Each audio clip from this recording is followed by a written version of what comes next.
Mon frère, ça, c'est pas un blocage. Ça, c'est pas un blocage, crois-moi. Sois fier de ce que tu as déjà fait jusqu'ici. Tu as 30 ans. Je ne sais pas les 2300 si ça représente le nombre d'heures que tu fais. Mais apparemment, tu as dit que tu as eu une ressource de plus de 3000 euros. Si tu as plus de 3000 euros par mois, tu peux te payer un studio à Paris. Donc, je ne sais pas dans quel contexte tu évolues, si tu as un CDI, si tu te retrouves avec un emploi stable. Mon frère, reste chez tes parents. Tant que tu peux rester chez tes parents, commence des investissements locatifs. Achète une chambre ou je ne sais pas quoi. Tu le mets en investissement locatif. Comme ça, tes 1000 euros par mois te serviront peut-être à épargner pour ta retraite. Tu as 30 ans. D'ici tes 50 ans, tu auras fini de payer cet appartement. Et crois-moi que si tu as une femme qui est intelligente, elle appréciera ça plutôt que d'avoir un appartement et de bousiller l'argent pour rien. Fais ça quand ton investissement locatif commencera peut-être à te rapporter, je ne sais pas moi. Si ça te rapporte du cash flow, tant mieux. Si ça te rapporte pas du cash flow, c'est pas grave. Au moins tu payes ta retraite. Parce qu'il n'y aura pas de retraite en France. Tu fais ça. Et puis, petit à petit, tu te mets de l'argent de côté pour trouver ton appartement. Si tu veux vivre à l'intérieur de Paris, tu auras droit qu'à un petit studio. Mais tu peux vivre dans le 92. Moi, de toute manière, je préconise la plupart du temps à tout le monde d'aller vivre dans le 92. Pourquoi? Parce que si vous avez suivi mon Instagram quand j'étais dans Paris, je suis passé sur le pont de Levallois pendant mon séjour à Paris. Et j'ai fait un post Instagram où j'ai écrit « ça me manque des fois ». Pourquoi? Parce que quand j'habitais à la Garenne, je faisais le parcours de la Garenne jusqu'à Neuilly-sur-Seine, je passais par le pont de Levallois et même des fois je descendais, je faisais le parcours de l'île de la Jatte. Et c'est un environnement qui ne peut que vous pousser à exceller, à vouloir le mieux, à prendre des risques. C'est en étant à Levallois, c'est en étant à la Garenne, en étant quotidiennement dans cet environnement que on a pris la décision d'aller vers l'Afrique avec ma femme. Parce qu'on a réalisé que ceux qui bénéficiaient de cette vie-là, quand tu parles avec eux, ils te disent que cette vie-là, on ne leur a pas offert. Ils sont partis la chercher. Ils ont pris des risques. Ils ont fait des mutations. Ils ont fait comment on appelle ça déjà? Des expatriations. Parce que en fait, quand tu travailles dans une entreprise, quand tu fais une expatriation, ton niveau de revenu va considérablement augmenter. Et quand tu vas revenir avec beaucoup de cash, mais aussi tu vas revenir avec l'expérience qui va te permettre d'envisager un meilleur poste, donc d'envisager des meilleurs revenus, donc de franchir un niveau social. Donc, aujourd'hui, certes, des fois, ma vie me manque, certaines fois, parce qu'à Yaoundé, même si j'ai une vie agréable, c'est pas la même vie, en tout cas au niveau de l'agrément que c'est qu'on avait dans le 92. Mais on sait que aujourd'hui, petit à petit, nous sommes en train de préparer une situation qui nous permettra à nous ou à nos enfants d'avoir une bien meilleure vie dans le même 92 ou à Paris. Donc, il ne faut pas te sentir déprimé ou te dire que tu as honte.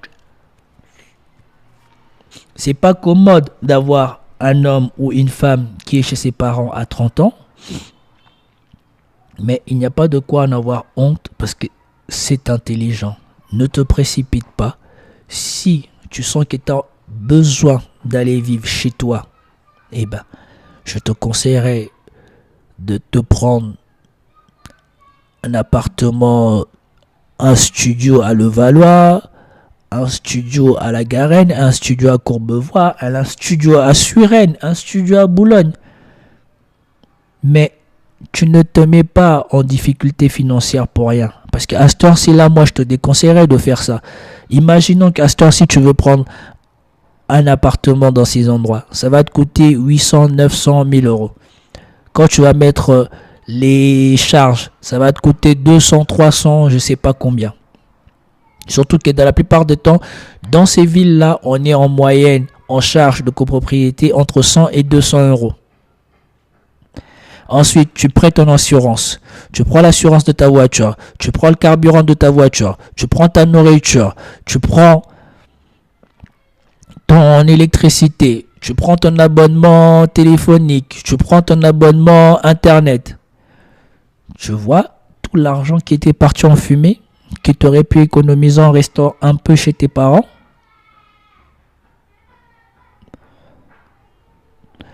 Il ne faut pas avoir honte de ta situation. Si tu rencontres une femme bien, tu lui présentes ta situation sincèrement, je ne pense pas qu'une femme bien va trouver une difficulté. Au contraire, ça va vous servir d'un tremplin, puisque à ton niveau de revenu, au lieu d'habiter la banlieue, ce sera peut-être directement l'opportunité pour vous d'habiter Paris. Et crois-moi, vivre dans Paris, ça n'a rien à voir avec vivre dans la banlieue. Certes, il y a des endroits à Paris, c'est nul, bien sûr.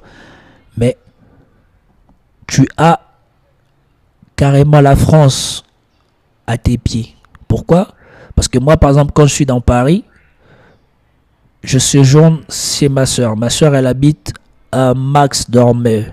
Max Dormeuil, dans le 18e.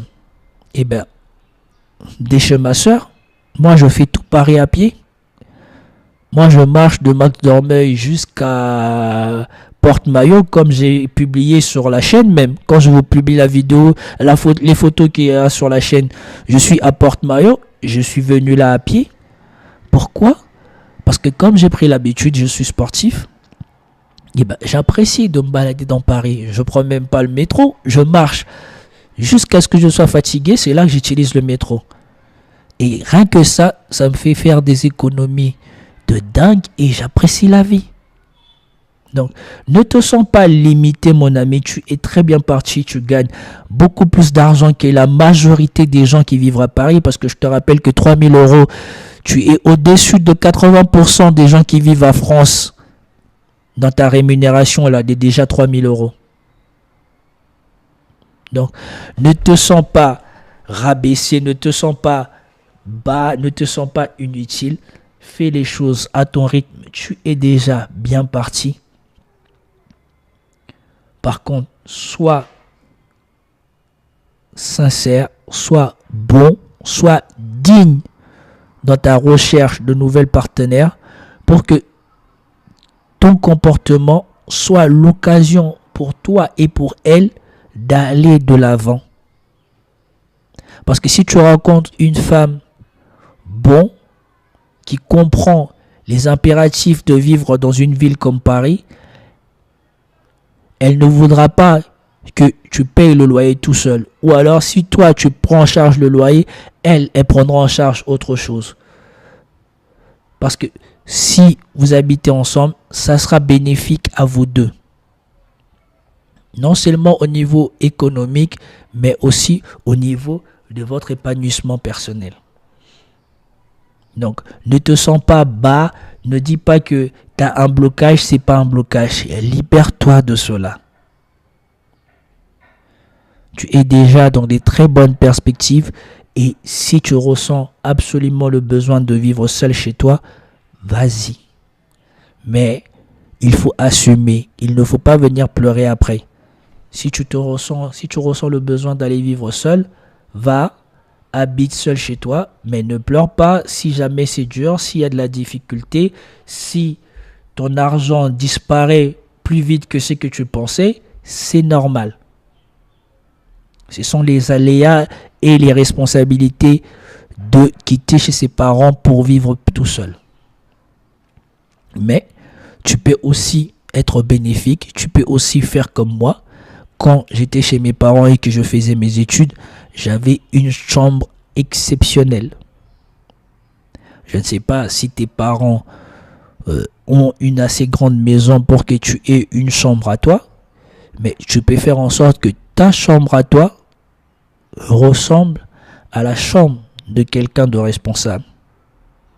Moi, ma chambre ma chambre chez ma mère, ça faisait, je crois, 12 ou 13 mètres carrés. Et ben, pour avoir l'illusion que j'étais chez moi, j'ai pas mis de lit. J'ai mis un canapé lit. J'ai acheté la penderie Ikea qui s'ouvre avec les portes coulissantes. J'avais mon bureau, ma chaise pour travailler pour mon bureau. J'avais ma télé. J'avais une chambre rangée comme c'est pas permis. Chez moi, on n'avait pas d'aspirateur. J'ai acheté un aspirateur rien que pour aspirer ma chambre. Ma chambre était toujours propre. Et ben, je peux vous garantir que des gens qui avaient des appartements, mes amis qui avaient des appartements, la plupart de mes amis ramenaient leurs copines dans ma chambre le soir pour que on passe du temps à parler. Pourquoi? Parce que ma chambre était agréable. Et j'ai jamais subi de moqueries ou de je sais pas quoi de la part des femmes, parce que ce qui est le plus important, c'est que ta chambre ou l'endroit où tu vis soit représentatif de ce que tu es. Un mec qui a un appartement et que son appartement est crade et ressemble à rien et est sale et la vaisselle traîne et je sais pas quoi et le lit sont mauvais, les draps sont mauvais, tous sont mauvais et ses baskets sont rangées n'importe comment, crois-moi que ça vaudra beaucoup moins qu'une chambre bien rangée où tout est à sa place. Et moi, j'avais plus de 20 ans, j'avais même plus de 25 ans à ce moment-là. Et je peux te garantir que tous les amis de ma soeur, et aujourd'hui, il y a même d'autres personnes qui sont connues, enfin qui ont une petite notoriété, parce que je ne connais pas non plus de grandes stars, qui sont passées dans ma chambre et qui ont apprécié ma chambre. Donc, pourquoi? Parce que j'étais tranquille dans ma chambre et ma chambre ne ressemblait pas à une chambre. Ma chambre ressemblait à un appartement. Et ma chambre était plus propre que la majorité des petits appartements que moi j'ai eu l'occasion de visiter dans ma vie. Donc, Saladino, j'espère que t'avoir donné un peu le moral et que tu ne vas pas rester bloqué sur ce blocage. Crois-moi, tu es déjà très bien parti. Si tu n'augmentes ton revenu ne fût-ce que de 50 € par an, d'ici 5 ans, tu seras déjà vers les 3300, tu seras déjà très bien. Et les économies que tu feras peut-être cette année en restant chez tes parents te permettront d'avoir peut-être un bien meilleur appartement l'année prochaine. La liberté a un prix, mon cher N. La liberté a un prix. Il ne faut pas être pressé. Je sais qu'en Occident, on presse tout le monde de partir de chez ses parents. Mais si vous avez vu quand la crise a frappé, la plupart des hommes de 30 ans étaient en train de retourner chez leurs parents.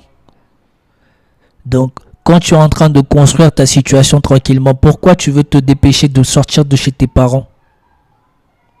Bien au contraire, aide tes parents, aide toi-même dans cette transition. Sois bon pour tes parents. Les 500 € ou 400 € ou je ne sais pas combien que tu vas te poser sur la table, ça arrangera la situation de toute la famille et toi tu garderas encore plus d'argent. Et une femme avec de la jugeote dans la tête saura apprécier cela.